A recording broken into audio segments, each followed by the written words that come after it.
Šiandien noriu Jums pristatyti keturračius, kurie yra patys populiariausi. Elektrinius keturračius, kurie vadinasi Avenger. Jie yra skirti iki 8 metų amžiaus.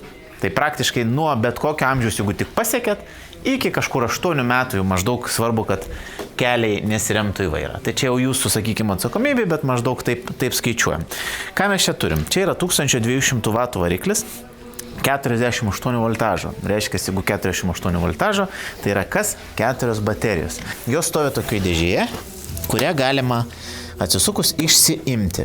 Ir krautis, pavyzdžiui, namuose. Aišku, šiaip nepatogu yra išsiminėti, jeigu taip jau kalbant, tai jeigu jau išimsit, tai praktiškai įdėti reikės vėl iš naujo su varžtais, priveršti reikės, tai nėra to tokio labai greito. Bet išėmimas reikalingas tik tais tam, kad jūs laikytumėt šiltai žiemos metu. Standartinis variklis, kuris yra varomas grandinė, turi grandinės apsaugą, matot kaip tokie stabdžiai, galinė ašį visą stabdo, amortizacija, kuri šiaip sakyčiau netgi puikiai veikianti, nes šiaip elektriniuose keturračiuose mažiukuose nėra taip paprasta padaryti, kad jie gerai veiktų.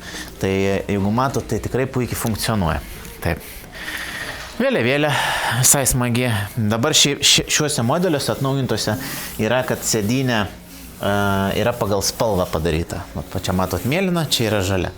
Atkreipiu dėmesį, kad dizainai šiek tiek gali būti, kad skirsis šiek tiek kažkoks tai išlinkimas ar dar kažkas tai, bet spalvos dažniausiai yra vis tiek vienoda tematika. Tai vat, čia matome, kad yra ir jau ant ratų plastikai, kurie irgi pagražina, nes čia labiau funkcijos didelės nėra, bet tokia dėl grožio. Priekinė amortizacija. Vat, irgi žiūrėkit. Retas atvejai, žinokit, tikrai. Čia nepadaugino, bet puikiai veikianti amortizacija. Puikiai veikianti. Taip, ką dabar galim dar pažiūrėti? Turim čia baterijos indikatorių. Šiaip tie indikatoriai yra standartiškai einantis bet kuriuose keturračiuose elektriniuose. Dažniausiai, aišku, tokiuose mažesnėse iki 1200 W. Tai rakteliu pasukam. Turime šviesas 4. Kitur beje atkreipkite dėmesį, kad būna ne 4, o 2. Tai reiškia, kad tos 2 tiesiog būna kaip imitacija. O čia visus 4. Turime garsinį signalą, porą stabdžių rankenų, kaip visai ir priekiu, ir galui, kuris tikrai gerai stabdo. Ir žinoma, kas tėveliams svarbu, mes turim pultelius. Nes elektriniuose irgi ne visada būna pultelį. Pultelis yra tam, kad per atstumą jį galima užgesinti. Paspaudžiam ir jis stoja. Čia yra pavarų svirtis, vadinkim taip ją.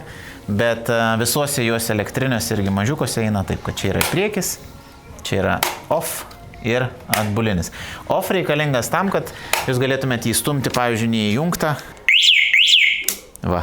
Nepamirškite taip, kad jeigu užsiblokuojat su jungtų raktu ir užgesinsit, jis gali būti, kad degs. Tai turite šitą pilnai išjungti, kad atskirai vėl jūs su raktu naudotis. Tai čia yra vienas iš svarbesnių dalykų. Taip, tai tam, kad jūs galėtumėte stumti, būtinai reikia įjungti off, nes šiaip su bėgiu irgi galima, bet jisai tiesiog, pavyzdžiui, atgal sunkiau stumėsi. Tai va, čia yra būtent tam, kad pasistumdint galėtume. Važiuoklė standartinė, ne kažkuom ypatinga, bet amortizatoriai tikrai yra pagerinti. Diskiniai stabdžiai, rankų apsaugos, čia labiau galbūt yra ne tikrai kažkokios labai rimtos apsaugos, nes jeigu rimtai kažkur įlieks, tai tikrai nulūž, bet jos nuo krūmų ar nuo vėjo netgi šiek tiek tikrai apsaugo. Tai skaityčiau čia irgi kaip privalumas. Padangos.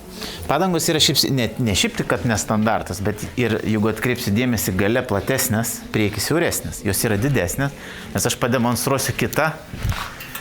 Čia irgi, pavyzdžiui, yra didintom, bet čia yra priekis, kaip matot, vienodas su galu. Tai duoda šiek tiek stabilumo ir šiaip daugiau apkrovos gali palaikyti. Ir va, jeigu matot, šiaip va, ką bereikalo, nebereikalo tiksliau, atvežiau, pasižiūrėkit skirtumą dydžių. Matosi, va, sakykim, nes dažnai būna, kad žmonės, kai žiūri internete, nelabai suprasi. Tai pavyzdžiui, va, šitas yra mažesnis, o šitas gerokai didesnis. Nors nuotraukose gali būti, kad jie atrodys vienodai. Tai va, tai praktiškai, ką galima žinoti apie šį keturratį pasakiau, jeigu kažkokie niuansai dar galit mielai kreiptis, tai mangius.lt arba Vilnius, Kaunas ir Klaipėda.